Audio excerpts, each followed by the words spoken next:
कांग्रेस अब मिशन गुजरात में जुट चुकी है और इसी को लेकर एक बड़ी खबर आ रही है। आपको बता दें कि मिशन गुजरात को लेकर एआईसीसी ने यानी कांग्रेस आलाकमान ने नई जिम्मेदारियां तय की हैं। गुजरात में कांग्रेस ने 43 पर्यवेक्षक लगाए हैं और उनके साथ 7 सपोर्टिंग पर्यवेक्षकों की भी नियुक्ति की है। राजस्थान के भी कई बड़े कांग्रेसी नेताओं को गुजरात में अहम जिम्मेदारियां सौंपी गई हैं। आपको बता दें मिशन गुजरात में कांग्रेस आलाकमान जुट चुके हैं और इसी के मद्देनजर उन्होंने अब 43 पर्यवेक्षकों को गुजरात में तैनात किया है। उनके साथ उनकी मदद के लिए 7 सपोर्टिंग पर्यवेक्षक भी नियुक्त किए गए हैं। इनमें राजस्थान के भी कई नाम बताए जा रहे हैं जिनको गुजरात में महत्वपूर्ण जिम्मेदारी कांग्रेस आलाकमान ने सौंपी है।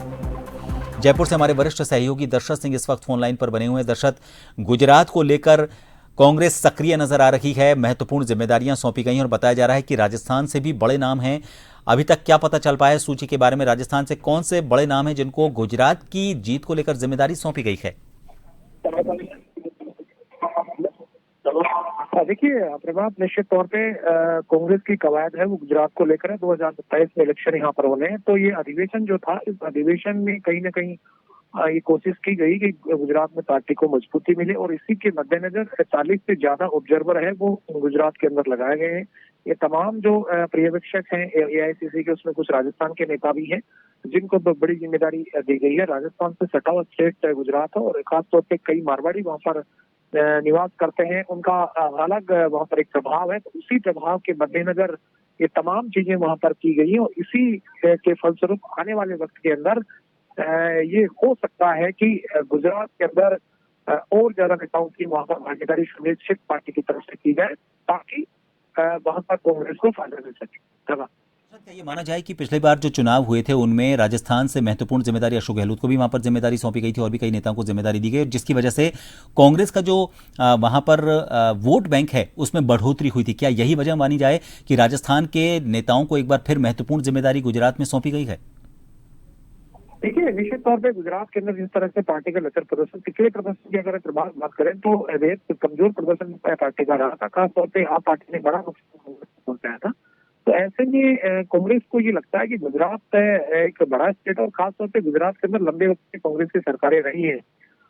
जब से देश के प्रधानमंत्री वर्तमान और पहले जो गुजरात के मुख्यमंत्री प्रधानमंत्री मोदी रहे हैं, उस वक्त बीजेपी ने वापसी की थी और लंबे समय से बीजेपी वहां पर काबिज है।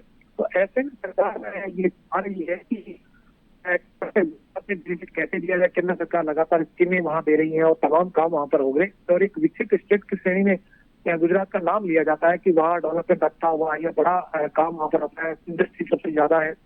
उसी मिथक को तोड़ने के लिए कांग्रेस कोशिश करे कि अपनी खोई हुई जो जमीन है उसको कैसे वापस प्राप्त किया जाए, कैसे जगह जमाई जाए, उसी के मद्देनजर ये तमाम कवायद जो है की जा रही है।